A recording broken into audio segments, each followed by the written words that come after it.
Hello दोस्तों, welcome to my YouTube channel Ayush tutorial. कैसे हैं आप लोग सब? उम्मीद करता हूँ अच्छे ही होंगे। तो क्लास 11 फिजिक्स हमारा स्टार्ट हो चुका है। कल यूनिट एंड मेजरमेंट का जो फर्स्ट के स्टार्टिंग के दो टॉपिक थे फर्स्ट चैप्टर के यूनिट एंड मेजरमेंट के, वो हमने कल कंप्लीट कर दिए थे। फंडामेंटल क्वांटिटीज क्या होती है, इंटरनेशनल यूनिट्स क्या होती है, ये सारी चीज़ें हमने कल डिस्कस कर ली। तो आज हम डिस्कस करने वाले हैं, क्या डिस्कस करने वाले हैं? Dimensional formulas and dimensional equation. कि हमारा डायमेंशनल फार्मूला और डायमेंशनल इक्वेशन क्या होती है, इसको आज हम डिस्कस करने वाले हैं। और बहुत सिंपल चीज़ है, ध्यान से देखना। विद इन 10 मिनट्स ये वीडियो हमारा कंप्लीट हो जाएगा यूनिट एंड मेजरमेंट का, जो कि dimensional formula and dimensional equation है। कल मैं आपको एनसीईआरटी पीडीएफ में टिक लगवा दूंगा, कल या परसों में। अभी आप लोग समझ लें कि किसको क्या बोलते हैं, ठीक है। तो चलिए हम डायमेंशनल फार्मूला डायमेंशनल इक्वेशन समझते हैं। ये हमारा वीडियो एकदम ओके है।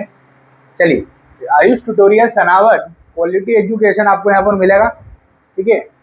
Unit and measurement. अब देखना कितना सरल चीज़ है ये dimensional formulas and dimensional equation, कितनी सरल चीज़ें देखना है।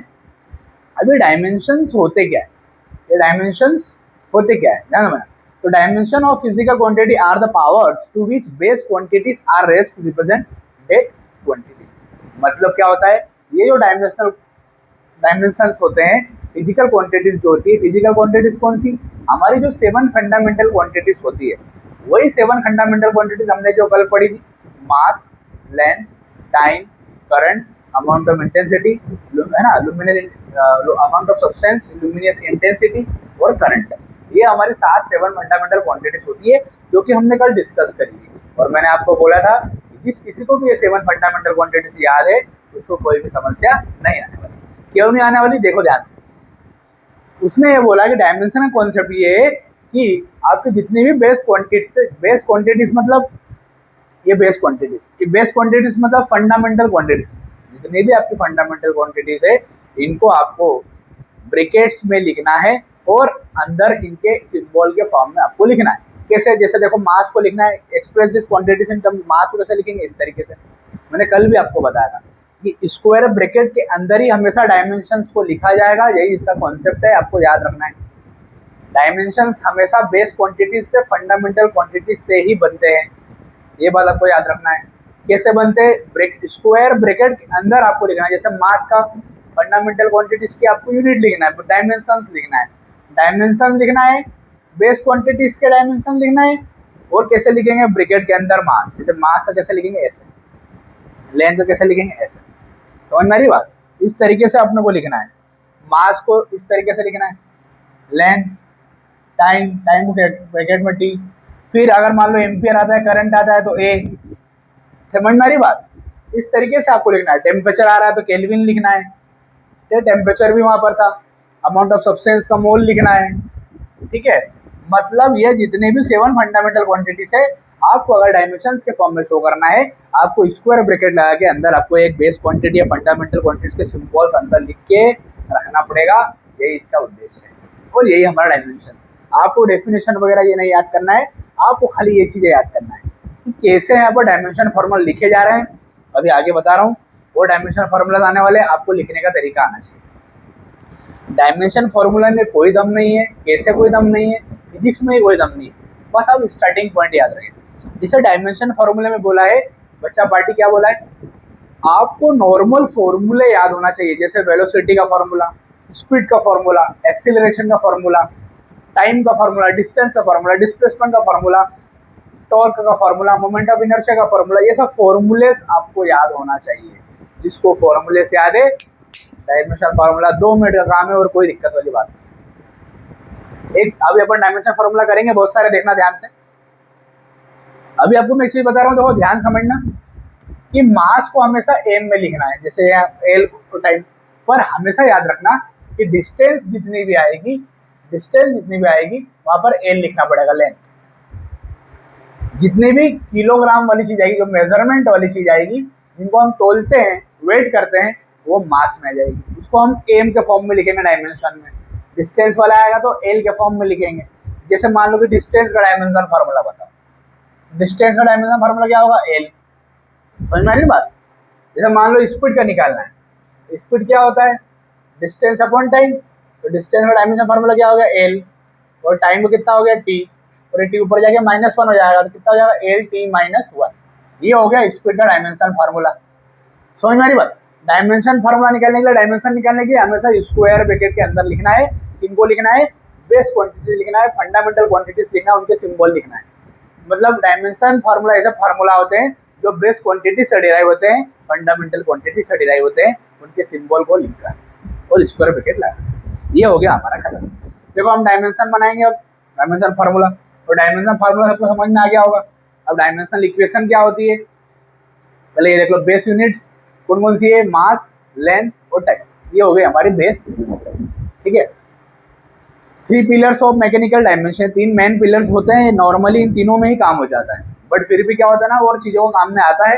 अब हायर क्लासेस में अपन जैसे जैसे जाते जाएंगे, तो 12th में बहुत सारे डायमेंशन फार्मूलास आएंगे, सेल्फ इंडक्टेंस का आएगा, म्यूचुअल इंडक्टेंस का आएगा, हेनरी वाला, बहुत सारे आते हैं, तो आपको नए नए देखने को मिलेंगे। उसमें 7 फंडामेंटल पूरे काम में आएंगे, ठीक है। चलो अब डायमेंशनल इक्वेशंस क्या होती है, लिखते भी जाना साथ साथ। डायमेंशनल इक्वेशंस क्या होती है, dimensional equation, then equation that equates a physical quantity with the dimensional formula is known as dimensional equation. मतलब ये बोल रहा है कि ऐसी फिजिकल क्वांटिटीज जो कि डायमेंशनल फार्मूले को इक्वेट करे, जैसे यहाँ पर एक डायमेंशनल फार्मूला लिखा, इक्वेट मतलब इक्वल टू लगा दिया, और यहाँ पर एक और डायमेंशनल फार्मूला लिख दिया। जैसे मान लो यहाँ पर काइनेटिक एनर्जी का डायमेंशनल फार्मूला लिख दिया, या नॉर्मल बात करें स्पीड का फार्मूला लिख दिया, और यहाँ पर वेलोसिटी का लिख दिया। दोनों के सेम होता है डायमेंशनल फार्मूला, क्यों? क्योंकि स्पीड क्या होता है, हाँ थोड़ी कल कसरत ज़्यादा हो गई, थोड़ा फिट रहना जरूरी है। आपके लिए हम इतना खड़े रह के पढ़ाते हैं, हमारा जो बेस है वो मतलब जो हमारे लेग्स है वो मजबूत होना चाहिए, और कल हमने ज़्यादा लगा लिया थोड़ा, है ना, लेग्स लगाए, है ना। उसी तरीके से आपको भी आपका बेस मजबूत रखना है, आपको पढ़ाई अच्छे से करना है, ठीक है। देखो स्पीड का डायमेंशन फार्मूला भी होता है एल टी -1, और वेलोसिटी का भी यही होता है एल टी -1। क्योंकि स्पीड का फार्मूला होता है डिस्टेंस अपॉन टाइम, और वेलोसिटी का फार्मूला होता है डिस्प्लेसमेंट अपॉन टाइम। बात वही है, लेंथ अपॉन टाइम, मतलब L dimensional formula, distance L, time T, displacement L, time T, same होता है दोनों का, एल टी -1, एल टी -1। मतलब यह है कि डायमेंशनल इक्वेशन का मतलब ये होता है, इक्वेशन का मतलब होता है कि अगर हम डायमेंशनल फार्मूले को इक्वेट कर दे फिजिकल क्वांटिटीज के टर्म में, तो हम उसको बोल देंगे डायमेंशनल इक्वेशन। समझ में आ गई बात। ये आपको डेफिनेशन ज़्यादा याद नहीं रखना है। जैसे प्रेशर है, प्रेशर इक्वल टू क्या हो गया, एम एल टी -2, कैसा आएगा भी बता दूंगा आपको। यहाँ पे दिया हुआ है क्या प्रेशर का, नहीं दिया हुआ, चलो नहीं बता देता। देखो डायमेंशनल फार्मूला कैसे निकालना है प्रेशर का, चलो यही निकाल देंगे आगे, ठीक है। इसको नोट डाउन कर लो। Ayush tutorial Sanawat physics education है, केमिस्ट्री एजुकेशन है, बायोलॉजी है, ऑल सब्जेक्ट हम पढ़ाते हैं भैया। सनावत में आ जाओ और आप एकदम लाभ उठा सकते हो। ऑफलाइन क्लासेस में और ज़्यादा अच्छे से आपको मज़ा आएगा, क्योंकि हम सामने आपको नजर आऊँगा और हंसी मजाक के साथ काम होता है, एकदम मज़ा आता है, ठीक है ना। हाँ, और ऑनलाइन भी कोशिश करता हूँ कि ज़्यादा से ज़्यादा मटेरियल प्रोवाइड कर सकूँ, इसलिए हंसी मजाक से थोड़ा दूर रहता हूँ, ठीक है ना, कोई बात नहीं।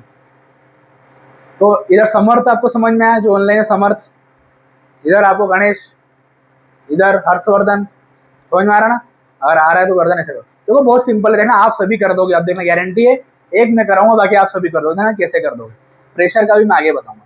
देखो डायमेंशनल फार्मूला आपको खाली इतना करना है अभी फिलहाल में, ठीक है, इतने फार्मूले करना है, सबको दिख रहा होगा।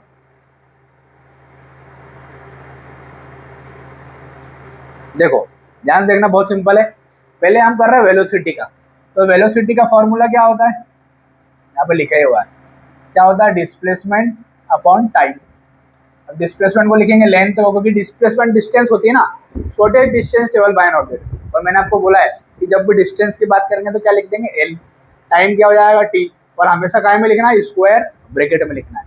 अभी टी डिवाइड में ऊपर जाएगा काय में चले जाएगा, माइनस में, तो एल टी -1। और हमेशा याद रखना दोनों को अपन कंबाइन करके लिख सकते हैं, कब, जब लास्ट में रिजल्ट आएगा तब। समझ में आ गई बात। अब देखो अब ये हो गया एल टी -1, ये देखो ये हो गया हमारा डायमेंशन फार्मूला। तो आप नॉर्मल ऐसे भी लिख सकते हो, पर अगर आपको सिंपल निकालने को बोले तो ऐसा लिख देना। भाई अगर अपन बेसिक अगर देखा जाए तो एम एल टी को लिखते हैं अंदर ब्रैकेट में। जो बेसिक यूनिट्स हमारी क्या कहती है, मास लेंथ टाइम, तो मास लेंथ टाइम एल कितना है, 1 है, ठीक है, टी कितना है -1 है और एम कितना है 0 है, तो वही कारण है समझ मेरी बात। और नहीं भी लगाओ ना m0 तो भी कोई दिक्कत नहीं है, समझ मेरी बात। पर अगर नॉर्मली ऐसा 11th क्लास में रहता है क्वेश्चन पूछा आप m0 लगा सकते हो, अदरवाइज 12th क्लास में डायरेक्टली काम होता है, वहाँ पर ऐसे लगाने की आवश्यकता नहीं है, अंडरस्टेबल रहता है। ठीक है कि एम नहीं है मतलब एम कितना है 0, एल कितना है 1, टी कितना है -1, ये हो गया डायमेंशन फार्मूला, हमारी बात। चलो दूसरा निकालते हैं, नोट डाउन भी करते जाना है ना साथ साथ, भाई इतना ही करना है अपने को आज। देखो अगला आप ही कर लोगे, देखना करो साथ में। एक्सेलरेशन क्या होता है, तो एक्सेलरेशन होता है velocity upon time, rate of change of velocity. Time को क्या लिखेंगे टी, वेलोसिटी क्या निकाला अपन ने एल टी -1, क्या निकालिए एल टी -1, ये टी ऊपर चले जाएगा क्या हो जाएगा एल टी -2, भाई ये टी है ये प्लस का है ऊपर जाके -1 हो जाएगा, -1 -2 तो एल टी -2 आ गया, देखो ये आ गया एल टी -2, और एम तो है ही नहीं तो एम क्या लिख दिया 0 ब्रैकेट में डाल दिया, समझ में आ गई बात। अब अगला आप बताओ, अक्षत आप बताओ, फोर्स का बताओ अक्षत क्या होगा।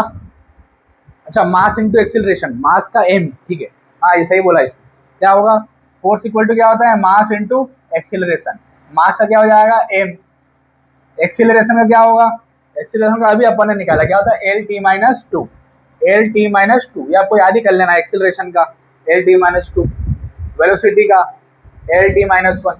देखो अब ये कितना हो जाएगा हमारा एम ऐसा का ऐसा एल टी -2, ये हो तो एम एल टी -2 किसका हो जाएगा फोर्स का हो जाएगा, किसका हो जाएगा फोर्स का, तो ये आ रहा है क्या एम एल टी -2, ठीक नोट डाउन कर लो। चलो अगला आप करो, अगले कितने दिए हुए भैया 3 दिए हुए, वर्क एनर्जी, वर्क एनर्जी एक ही होता है ना, तो वर्क कभी एक ही डायमेंशन फॉर्मूला होता है, एनर्जी कभी एक ही होता है, पावर सरफेस टेंशन, और अपन ऊपर क्या देखा था प्रेशर, प्रेशर ही था ना, प्रेशर था हाँ प्रेशर था। तो ये चारों करो अभी आप मेरे सामने, और आंसर डिस्क्रिप्शन बॉक्स में बताया फटाफट सभी जन। एक प्रेशर है, क्या है प्रेशर, प्रेशर का फार्मूला लिख देता हूँ फोर्स अपॉन एरिया, करो इसको A1 A2 A3 A4, 1 minute दिया आपको कुछ भी नहीं करना है, बस मास लेंथ टाइम से आपको फॉर्मूले से टर्म में लिखना है और उसको ब्रैकेट में लिखना है स्क्वायर ब्रैकेट, लास्ट में इकट्ठा कर देना है, ऊपर जाए तो -1 कर दो, नीचे आए तो +1 कर दो, और ऊपर ही ले आना है क्योंकि अपने को सिंगल एक लाइन में आंसर लेना है, इसलिए अपन सारी नीचे डिनोमिनेटर की चीजों को ऊपर ले जाते हैं, ठीक है। चलिए वो करो फटाफट 1 मिनट।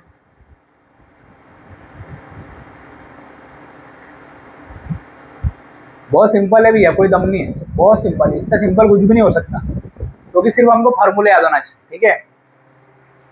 तो 10 तक 1 2 3 4 5 6 7 8 9 10 11 12 13 14 15 16 17 18 19 20, अगले 20 में काउंटिंग में आपको कंप्लीट हो जाना चाहिए चारों, और डिस्क्रिप्शन बॉक्स में आंसर बताओ 1 2 3 4 5 6 7 8 9 10 11 12 13 14 15 16 17 18 19 20। ये भैया वीडियो पॉज करने का भी बोल सकता था मैं, बट उसमें ना फिर आप लोग आलसी खा जाओगे, है ना, नहीं ऐसा नहीं, हो गए होंगे चारों, बहुत बहुत लोगों के हो गए होंगे। रेगुलर क्लासेस अटेंड करना है, और भी बच्चों को बताए कि भैया सर की क्लासेस चल रही है रेगुलर, आप लोग अटेंड करें, तो मेरे चैनल को सब्सक्राइब करें और ज़्यादा से ज़्यादा शेयर करें, और बच्चों को बताएं कि भैया सर ऑनलाइन पढ़ा रहे हैं, ऑफलाइन भी पढ़ा रहे हैं, सभी जगह पढ़ा रहे हैं, आप बस पढ़ाई करो। और सब्सक्राइब मेरे चैनल को नीचे सब्सक्राइब जाके जरूर कर देना, सब्सक्राइब करना और नोटिफिकेशन को भी ऑन कर देना, क्योंकि अगर सब्सक्राइब करोगे तो आपको मेरा जैसे ही वीडियो अपलोड होगा आपको तक पहुँच जाएगा, और आपके तक पहुँच जाएगा तो आप आसानी से वीडियो को सबसे पहले देख सकते हो, और जो सबसे पहले देखेगा उसको सबसे पहले नॉलेज मिलेगा। देखो यहाँ पर कैसे मिलेगा, पावर क्या होता है, पावर क्या होता है वर्क अपॉन टाइम, क्या होता है वर्क अपॉन टाइम, तो पहले वर्क का निकाल लेते हैं, वर्क एनर्जी एक ही होता है, क्योंकि work is stored in the form of energy. अब वर्क का क्या होता है फॉर्मूला फोर्स इंटू डिस्टेंस, क्या होता है फोर्स इंटू डिस्टेंस, फोर्स का क्या होता है एम एल टी -2, फोर्स का अभी हमने ऊपर निकाला, क्या होता है M L T minus two, और डिस्टेंस का क्या होगा एल, क्या होगा डिस्टेंस का एल, यहाँ 1 और 1 कितना हो जाएगा 2, तो वही देखो एम ऐसा का ऐसा, ये एल और एल कितने हो गए 2 हो गए, और ये टी माइनस टू ऐसा का, ये किसका हो जाएगा वर्क का हो जाएगा, क्या हो जाएगा M L T minus two भी आ जाएगा, कितना आ जाएगा, ये याद रखना आपको कि M L two T minus two होता है वर्क का एनर्जी। अब पावर का निकालना है, पावर क्या होता है वर्क अपन टाइम, तो वर्क का क्या हो गया M L two T minus two, bracket लगाना ना भूले, टाइम कितना हो गया टी, ये ऊपर जाके माइनस हो जाएगा -3 हो जाएगा, कितना हो जाएगा -3, बाकी ये एज इट इज, ठीक है M L two T minus 3 और ब्रैकेट में लेना जरूर। सरफेस टेंशन क्या होता है फोर्स अपॉन एरिया और लेंथ, सरफेस टेंशन क्या होता है force per unit length, force कितना होता है M L T minus two, अभी हमने ऊपर निकाला कह रहा M L T minus, length कितना है लेंथ है एल, एल से एल कैंसिल हो गया, तो एम और टी माइनस टू बचा, एम और टी माइनस टू बचा, एल तो कितना हो गया 0, ठीक है अगला वाला करो।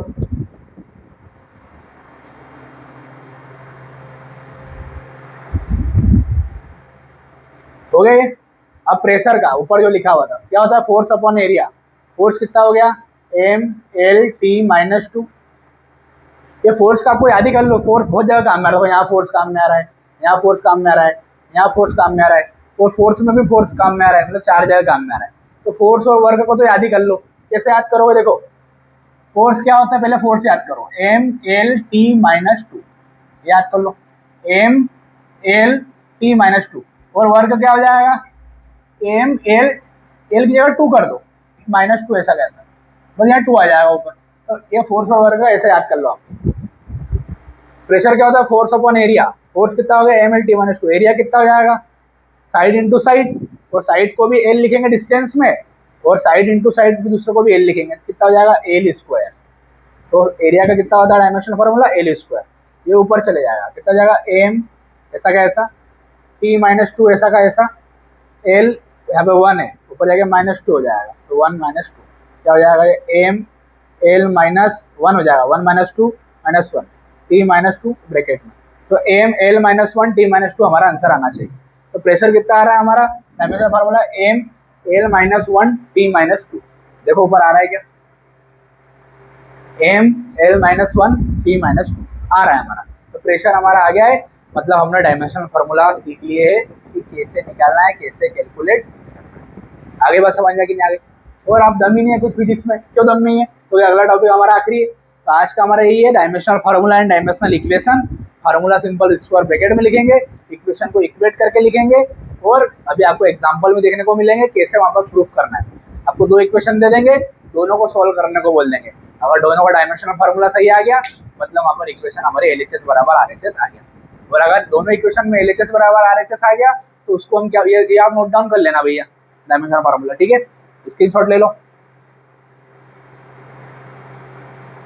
तो अगर LHS बराबर RHS आ जाता है तो उसी को हम बोलते हैं principle of homogeneity, principle of state that all dimensional terms both the side physical equation must be identical, this is used to check dimensional correctness formula.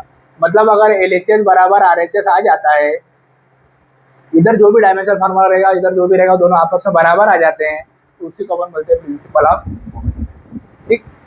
अभी आखिरी हमारा की लिमिटेशन भी पढ़ लेना आप लोग कि क्या क्या चीजें बताई गई है क्या क्या चीजें नहीं बताई गई। Can not distinguish between physical quantities having same dimensions work and torque, ये डिफरेंस नहीं बता पाया डायमेंशन फार्मूले में कि इसका भी सेम है और इसका भी सेम है, फिर डिफरेंस क्यों नहीं। फिर ये इनके बारे में भी नहीं बता पाया एल्गोरिथम, ट्रिग्नोमेट्रीज, और कोई इन्फॉर्मेशन इनके बारे में भी नहीं दी 2 पाई ई, मेरी बात। तो ये चीज़ें यहाँ पे लिमिटेशन यहाँ पे दी हुई है, ये नहीं भी करो तो चल जाएगा, और सिंपल नॉलेज के लिए आप लोग पढ़ लेना। तो ये हमारा जो है आज का ये वीडियो कंप्लीट होता है। इसमें मेन तो क्या पढ़ा हमने डायमेंशनल फार्मूलाज, ये निकालते आपको आना चाहिए, यही अपना आज का मेन मोटिव था, डायमेंशनल फार्मूलाज एंड इक्वेशंस। कल हम पढ़ेंगे सिग्निफिकेंट फिगर्स, कोई भी छुट्टी नहीं मारेगा, रेगुलर क्लासेस अटेंड करें, और भी आपके दोस्तों को बताइए क्लास 11 स्टार्ट हो चुकी है, विद इन 2 मंथ और 3 मंथ हम क्लास 11 को फिनिश कर देंगे, 3 महीने के अंदर क्लास 11 कंप्लीट हो जाएगी, एनसीईआरटी पूरी, और पीवाईक्यू भी आपके चालू हो जाएंगे। क्लास 12 भी आपके 3 महीने के अंदर खत्म हो जाएगी, और उसके पीवाईक्यू भी चालू हो जाएंगे। नवंबर दिसंबर में क्लास 10th और क्लास 12 के पीवाईक्यू लेके आऊँगा, प्रीवियस ईयर क्वेश्चंस, वो जितने भी पेपर्स है वो भी लेके आऊँगा।